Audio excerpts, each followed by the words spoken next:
lot of founder dads think that their kids will someday understand the pressure, the calls, the urgency, the stress, the long hours, the I'm doing this for us years. And maybe they will, but that's not what they'll remember the most. They'll remember a pattern, what it felt like to come to you, what it felt like to be around you, what your presence actually felt like in real life. This is the disconnect a lot of men miss. You meant to build security, opportunity, a better life, a brighter future, a bigger future, and maybe you did. But while you were building all of that, your child was having an experience of you. And that experience is what becomes memory. They won't remember your intentions the way that you do. They won't remember how much pressure you were carrying, how many people depended on you, how much you were trying to hold it together. They'll remember how you felt available, unavailable, warm, thin, steady, distracted. That's how memory gets built in a child. Children remember emotional climate more than explanation. They'll remember your tone, your tension, your availability, your delight, your emotional safety. They'll remember whether they felt welcome in your space or they were interrupting something more important. This is why the little moments matter so much. Memory is built in repetition, not one big vacation, not one amazing birthday, not one emotional talk. The repeated ordinary feeling of being with you. That's what gets stored. That's what becomes, this is what dad was like. If nothing changes, what your child may remember sounds something like this. Dad was busy. Dad cared, but he felt far away. Dad was home, but he often was still at work. Dad loved me, but I didn't always feel that I had the full version of him. Now that's painful to say, but that is how legacy gets shaped, whether you meant to shape it or not. That's the question. Not what do I intend as a father? What does it feel like to have me as a father right now? Is it safe? Is it calm, warm, predictable? Or is it tense, timed, distracted, conditional? That question reveals more than most men will want to face.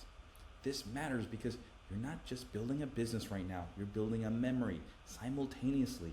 While you're making money, you're growing, you're solving, you're caring and creating, your son or daughter is learning what your presence feels like. Those two builds are happening at the same time, and that's the danger. Success can hide a bad memory in the making. The house is nice, the opportunities are real, the provision is visible, and underneath it, the emotional memory being formed may still feel thin. That's why providing is not the whole story.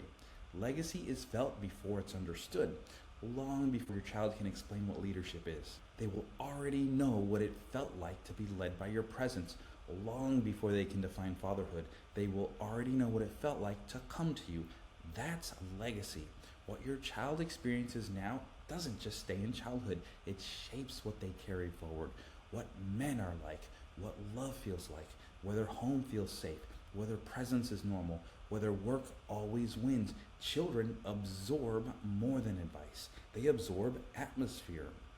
Here's the good news. If you're hearing this now, memory is still being written. The story is still moving. The pattern is still alive enough to change. You don't have to rewire everything to change what gets remembered from here, but you do have to act while the writing is still happening. What changes memory is not one grand gesture.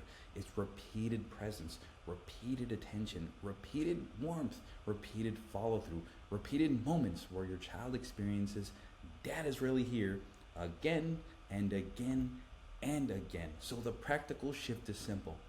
Notice them more. Stay longer than usual. Follow through faster. Delight more. Rush less. Let your child feel that being with them is not something you're just squeezing in. It is something you genuinely want. Don't hide behind this thought. They'll understand someday, and maybe they will understand your pressure someday, but you do not want their future understanding to be the thing that has to explain away a childhood that felt emotionally thin. Do not outsource today's presence to tomorrow's maturity. That's the standard. Make the memory warmer from here. Not perfect, but warmer. More available, more relaxed, more delighted, more present. This is how legacy changes in real time. A lot of fathers think that they need some huge moment to repair things. Usually they don't. Usually they just need more of the ordinary version of themselves to be fully present at things like breakfast, car rides, bedtime, a walk, a laugh, an ordinary moment that holds the deep legacy of waiting. And ask yourself one hard question. If my child remembered only this week, what would they say it felt like to have me as a father? Now, that question will tell you whether your legacy is aligned with your intention or if it's drifting. Run a 7-day memory shift plan. Day 1, notice the emotional climate that you create. Day 2, give 10 full minutes. Day 3, follow through on one promise. Day 4, create one warm moment on purpose. Day 5, protect one routine. Day 6, stay longer than usual. Day 7, repeat what felt best for the both of you. Now that's the father first truth. They will remember a feeling. Make it one worth caring, not because you're trying to control memory, but because you're finally taking responsibility for the emotional life your presence creates. Now, if this hits something real for you, go get the book. It's called Before They Stop Asking, and it goes deeper into what your family feels long before most fathers usually see it clearly. Go to beforetheystopasking.com/book. The link will also be in the description below. Now, in the next video, we go even wider. Not just what your child will remember, but what legacy actually looks like at home when the noise of the business is gone. We'll see you in the next video.